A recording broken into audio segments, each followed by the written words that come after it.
Hi friends, I am Shantanu Nikra, ex chief नए bank of Baroda financial consultant provider कच्ची consultancy. अगर आप म्यूचुअल फंड में इन्वेस्टमेंट करते हैं और आपको अगर स्टेडी एंड लोअर रिस्क वाला रिटर्न चाहिए तो आपको ऑब्वियसली लार्ज कैप फंड में इन्वेस्टमेंट करना चाहिए।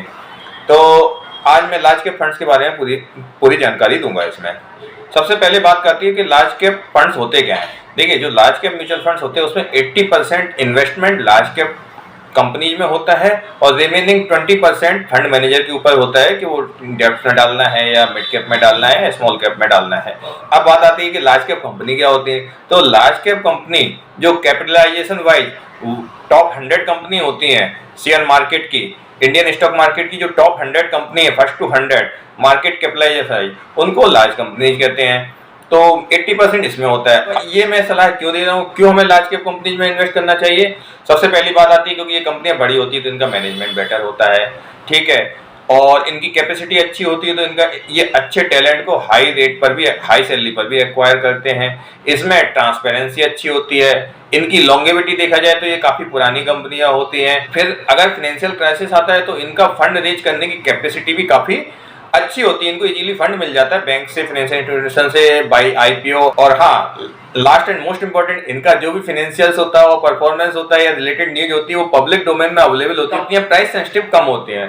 तो इसीलिए मैंने आपको कहा steady and lower risk return चाहिए और स्टॉक मार्केट और म्यूचुअल फंड में इन्वेस्टमेंट करना है तो आप obviously large cap fund choose करिए। अब बात करेंगे किसको ये लार्ज कैप फंड चूज करना चाहिए। देखिए, एक तो सबसे पहली बात, जिसको लॉन्ग टर्म के लिए इन्वेस्टमेंट करना है उसको ऑब्वियसली लार्ज कैप, मतलब मिनिमम 5 इयर्स प्लस का इन्वेस्टमेंट करना है तो लार्ज कैप में आप जा सकते हैं। Second thing, first time investor है, आपने किसी दूसरे फंड में किया, फ्लक्चुएट हुआ, आप घबरा जाएंगे, कुछ भी मार्केट में करेक्शन आया, अप डाउन हुआ।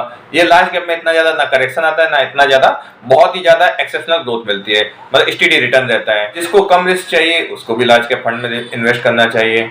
अब बात करेंगे लार्ज कैप स्कीम का परफॉर्मेंस क्या है। तो इसमें टोटल 32 स्कीम अभी लार्ज कैप फंड्स की चल रही है डिफरेंट फंड हाउसेज की। इसमें 14.6 मिलियन फोलियो जिसमें जनरेट है लार्ज कैप स्कीम में और total 3.6 lakh crore rupees large cap funds में इन्वेस्टेड है। तो ऑब्वियसली देख लीजिए, बहुत बड़ा इन्वेस्टमेंट लोगों ने कर रखा है तो इसका परफॉर्मेंस अच्छा और स्टेडी होता होगा।